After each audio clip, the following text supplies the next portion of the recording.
जी क्या है और सर मुरादनगर का निरीक्षण किया आपने सर गंगनहर का, क्या कोई किस तरह की खामियां मिली है, क्या क्या व्यवस्था है सर? देखिए, आज मैं और एडिशनल सीपी साहब आज हम पूरे जो हमारा कांवड़ रूट है उसके भ्रमण के लिए पूरी टीम के साथ में निकले हैं और ताकि जो हमने व्यवस्थाएं की हैं, जो प्रबंधन किया है, जो हमारे अधिकारी कर्मचारियों की ड्यूटी लगाई है उसको वेरीफाई किया जाए और साथ ही साथ जो अन्य आवश्यक व्यवस्थाएं की गई हों इंफ्रास्ट्रक्चर को लेकर उसको वेरीफाई किया जाए। तो सभी जगह इंस्पेक्शन किया गया है। हमारी ज़्यादातर चीज़ें हमें ठीक मिली है। पुलिस का डिप्लॉयमेंट भी जो नियत स्थान पे किया गया था वो सही है। उनको भी मोटिवेट किया गया है कि जो SOPs बनाए गए हैं उसके अनुसार जो ट्रैफिक का पूरा मूवमेंट रहेगा और जो हमारे कांवड़ रूट है उसका मूवमेंट रहेगा उसको उसी प्रकार से लागू करें। उसके तत्पश्चात हम लोग यहाँ पर मुरादनगर जो हमारा गंगनहर घाट है यहाँ पर आए। यहाँ भी व्यवस्थाएं हैं, चूँकि जल का स्तर अभी बढ़ा है तो उसको लेकर जो हमारी यहाँ पे फ्लड PSC NDRF की टीम है, पुलिस की टीम है, उनको भी हमने कहा है कि लगातार मुस्तैद रहें, किसी को भी बीच में जल की धार में जाके स्नान करने की अनुमति ना दें, लगातार PA सिस्टम के माध्यम से अनाउंसमेंट करते रहें। और बाकी जो हमारा पूरा क्षेत्र है उसे हमने 24 सेक्टर और 108 सब सेक्टर में बांटा है। 11 जोनल ऑफिसर्स हैं जो लगातार फील्ड में काम कर रहे हैं और अन्य आवश्यक व्यवस्थाएं, चाहे 160 किलोमीटर की सड़कों का गड्ढा मुक्तिकरण हो, 10,000 से हमारे ऊपर पोल थे बिजली के जिनमें वहाँ पे प्लास्टिक रैपिंग कराया गया है, लगभग 7,000 से ऊपर स्ट्रीट लाइट्स का भी इंस्टॉलेशन कराया गया है और 6 कंट्रोल रूम बने हैं, वॉच टावर्स हैं, 1500 से ऊपर CCTV कैमरे लगाए गए हैं जिनके माध्यम से पूरी व्यवस्थाओं को देखा जा रहा है। सर बोलो के लिए क्या कहेंगे जो आ रहे हैं बोले?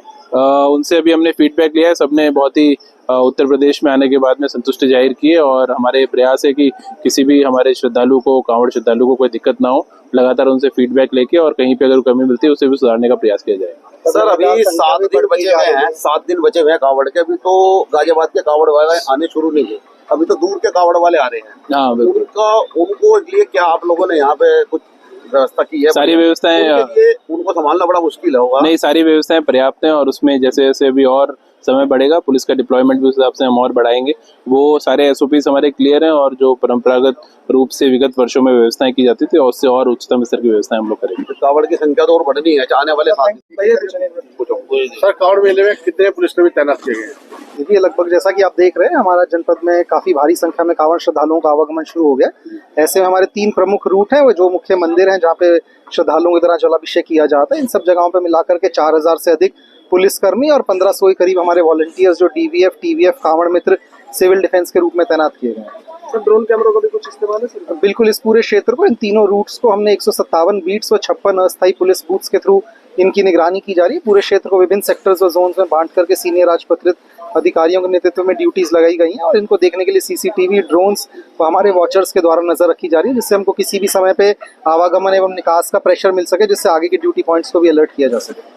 इंटेलिजेंस वन वे हो गया है, ट्रैफिक पब्लिक आम जन को भी आना है और साथ में कांवड़ियों को भी आना है, तो उसके लिए क्या है? देखिए जैसा कि आप देख रहे हैं कि पुलिस के द्वारा पूर्व से ही जो हमारी ट्रैफिक डायवर्जन होगी उसके बारे में आप लोगों के माध्यम से सबको बताया गया था। हालांकि 4 तारीख से हम लोगों को ट्रैफिक डायवर्जन करना था, लेकिन श्रद्धालुओं की भीड़ को देखते हुए हमने 3 तारीख से ही ट्रैफिक डायवर्जन को चालू कर दिया। सबको पूरा प्रीवियस इन्फॉर्मेशन देते हुए इसको लागू किया गया और किसी को कोई असुविधा ना हो इसके लिए ट्रैफिक का कंट्रोल रूम भी जारी कर दिया गया, जिसमें रेलवे स्टेशन, एयरपोर्ट्स व अन्य जितने भी हमारे लोग हैं जिनको जनपद गाजियाबाद से आवागमन करना पड़ता है, जो यहाँ के स्थानीय नागरिक हैं, उनको किसी भी तरीके की असुविधा हो तो पुलिस के द्वारा उनकी मदद की जा रही है। सर आपके बार पहले से ज्यादा भोले बढ़ने की उम्मीद जताई जा रही है, तो उसके लिए क्या तैयारियां? देखिए पिछले साल का जो आंकड़ा है, हरिद्वार से लगभग 4.5 करोड़ श्रद्धालुओं के द्वारा जल लिया गया था, तो इस चीज को नजर में रखते हुए कि हमने इसमें एक इंक्रीमेंट हो, कितनी संख्या बढ़ सकती है, उसी हिसाब से अपनी तैयारियां पिछले साल के मुकाबले बढ़ाई है। सर मेरठ की तरफ से कोई बीमार आदमी आता है, एम्बुलेंस आती है, उसमें विशेष व्यवस्था भी?